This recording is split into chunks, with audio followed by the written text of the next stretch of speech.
अस्सलाम वालेकुम students, welcome back with our lecture number 3 from organic chemistry और हमारा चैप्टर है स्टीरियो केमिस्ट्री। और आज हम स्टीरियो केमिस्ट्री में, चूंकि हम ऑप्टिकल आइसोमरिज्म पढ़ रहे हैं, आज हम देखेंगे कि हम जो ऑप्टिकल एक्टिविटी है किसी भी कंपाउंड में कि वो ऑप्टिकली एक्टिव है या नहीं है और वो कितना है, उसका डिग्री ऑफ रोटेशन कितना है, उसको मेजर कैसे करते हैं, आज हम ये सीखेंगे। तो इसमें जो हम डिवाइस यूज करते हैं स्टूडेंट्स, वो होता है पोलैरीमीटर। पोलैरीमीटर, ठीक हो गया। तो अब ये जो पोलैरीमीटर है, इसमें सबसे पहले हमारे पास सोर्स ऑफ लाइट होता है और नॉर्मली यहाँ पे लिया जाता है सोडियम लैंप। ये हमारे पास सोर्स ऑफ लाइट होता है, ठीक है, इन पोलैरीमीटर। नंबर 2 हमारे पास, आपको पता है, अब ये जो सोर्स ऑफ लाइट है ये प्लेन पोलराइज तो नहीं है, इसके लिए हम निकोल प्रिज्म यूज करते हैं। निकोल प्रिज्म ये बेसिकली हमें कौन सी लाइट प्रोवाइड करेगा? प्लेन पोलराइज्ड लाइट, जिसका हम प्रीवियस लेक्चर में बड़ी डिटेल में डिस्कस कर चुके हैं। इसके बाद तीसरा जिसका जो हिस्सा होगा वो हमारे पास हो गई सैंपल ट्यूब, जिसमें हम अपना सैंपल प्लेस करेंगे, जिसको हम चेक करना चाहते हैं कि वो ऑप्टिकली एक्टिव है या नहीं है, ठीक हो गया। नॉर्मली सपोज कर लें यहाँ पे हम सक्रोज ले लेते हैं, ग्लूकोज, सक्रोज या कुछ भी इस तरह की चीज़, उसका हम सोल्यूशन बनाएंगे। यहाँ पे ये सोल्यूशन फॉर्म में ली जाती है, ठीक है। एंड नंबर 4 हमारा होगा यहाँ पे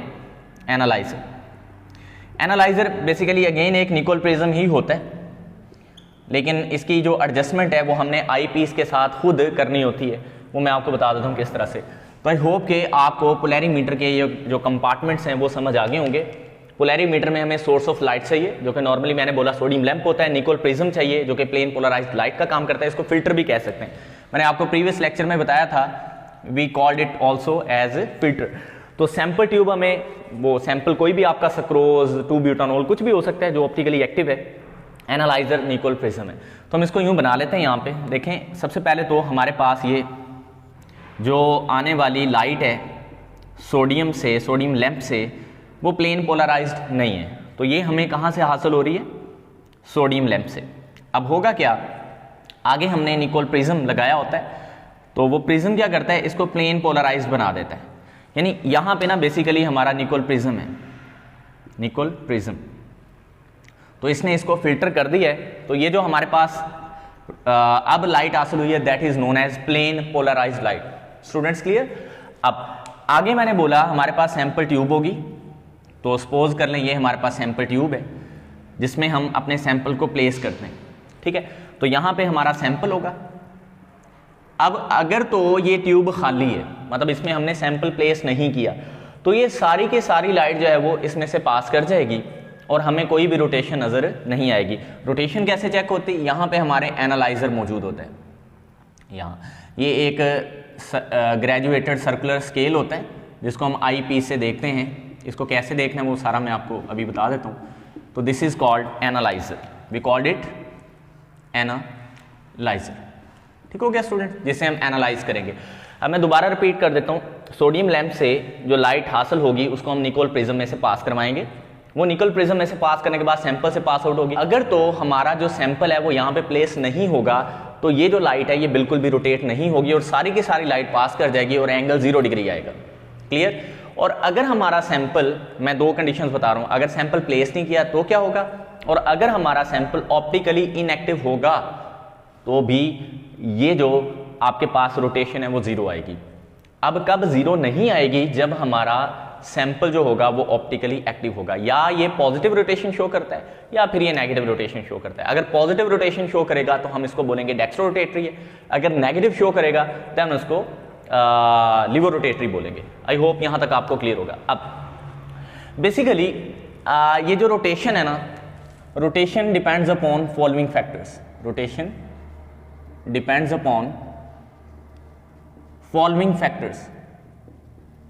वो कौन कौन से फैक्टर्स हैं जिस पे ऑप्टिकल रोटेशन डिपेंड करती है, मैं उसमें क्लियर कट आपको बता देता हूँ। सबसे पहले तो ये जो हमने सोर्स यूज किया लाइट का, वो यानी सोर्स ऑफ लाइट, आपने लाइट किस सोर्स से ली है, ये बहुत ज़्यादा इंपॉर्टेंट चीज़ होती है। इसको हम उसकी वेवलेंथ भी कहते हैं। This is also known as wavelength. जाहिर बात है, जो सोडियम लैंप होगा उसमें से जो रोशनी आ रही है उसकी वेवलेंथ और होगी। अगर हम यही लैंप हीलियम या नियोन लेंगे तो वो डिफरेंट होगी।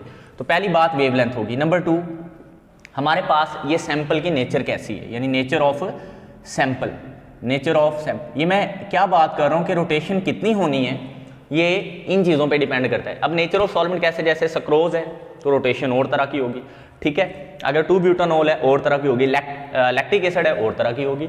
तो नेचर ऑफ सैंपल पे भी डिपेंड करता है। एंड नंबर 3, ये सैंपल जो ट्यूब है इसकी लेंथ कितनी है, यानी length of sample tube, sample tube की लेंथ कितनी है, इस चीज पे भी रोटेशन अल्टीमेटली डिपेंड करती है। एंड नंबर 4, आपने ये जो सोल्यूशन यहां पे बनाया है उसकी कंसंट्रेशन कितनी ली है, वो 1 मोलर है, 2 मोलर है, हाफ मोलर है, कितनी है। तो कंसंट्रेशन ऑफ सोल्यूशन, इस पे भी रोटेशन डिपेंड करती है, ठीक हो गया।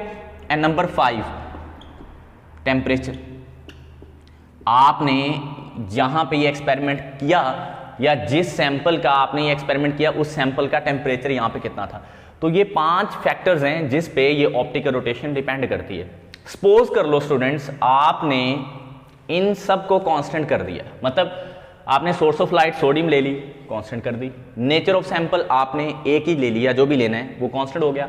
लेंथ ऑफ सैंपल सपोज करो आपने वो भी कांस्टेंट ले ली, 1 मीटर ले ली या हाफ मीटर, जितनी भी वो कांस्टेंट होगी। कंसंट्रेशन ऑफ सोल्यूशन भी आपने कांस्टेंट कर दी, मतलब 1 मोलर कर दें, हाफ मोलर, जितना भी। टेम्परेचर लेट्स सपोज रूम ले लिया। तो तब जो यहाँ पे आपको रोटेशन शो होगी ना, ये रोटेशन या तो डेक्स्ट्रो हो सकती है या फिर लिवो हो सकती है, यानी राइट साइड पे, ये राइट साइड समझ लें, right side mean positive rotation, और दूसरी क्या हो सकती है, लेफ्ट साइड, मतलब नेगेटिव रोटेशन। तो स्टूडेंट्स या तो ये रोटेशन हमारी राइट साइड की तरफ हो सकती है, यानी वो डेक्स्ट्रो होगा, सही है, और या ये रोटेशन लेफ्ट साइड पे हो सकती है, तो फिर हमारा जो सैंपल होगा वो लिवो रोटेटरी होगा। अब ना जब हम ये सारा कांस्टेंट कर देते हैं, ये जो मैंने 5 फैक्टर्स बताए हैं, तब जो हमें रोटेशन हासिल होती है ना, उसको बोलते हैं स्पेसिफिक रोटेशन। स्पेसिफिक रोटेशन, मैं फिर से रिपीट कर देता हूं, जब हम ये जो फैक्टर्स हैं जिन पे ऑप्टिकल रोटेशन डिपेंड कर रही है, अगर हम इनको कांस्टेंट कर दें, इनको कांस्टेंट करने के बाद ना जो हमें रोटेशन मिलेगी, that will be called as specific rotation. I hope you understand. तो इसकी डेफिनेशन आपको पता होनी चाहिए कि जो हमारे पास रोटेशन है वो इन फैक्टर्स पे डिपेंड करती है। When these factors are kept constant then the rotation known as specific rotation. और यहाँ पे जो हमारे पास फॉर्मूला होता है, रोटेशन को हम अल्फा से रिप्रेजेंट करते हैं। यहाँ नीचे हम लिखते हैं लैम्डा, ऊपर टेम्परेचर को यहाँ पे हम स्मॉल टी से रिप्रेजेंट कर रहे हैं।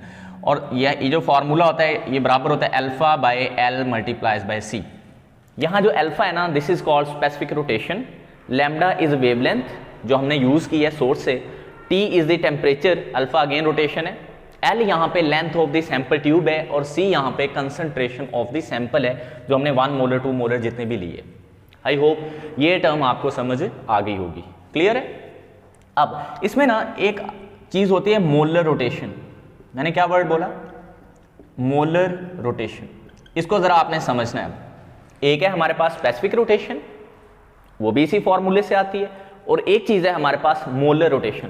यहां पे ना कंसंट्रेशन यूज हुई है, इसको अगर एग्जैक्टली हम 1 मोलर ले लेना, मतलब कांस्टेंट तो वो कोई भी कंसंट्रेशन कर सकते थे, हम 2 मोलर कर सकते थे, 3, हाफ मोलर, कांस्टेंट तो कोई भी कर सकते थे, तब उसको बोलेंगे स्पेसिफिक रोटेशन, जब कोई भी वैल्यू कांस्टेंट करके कंसंट्रेशन की ली जाए।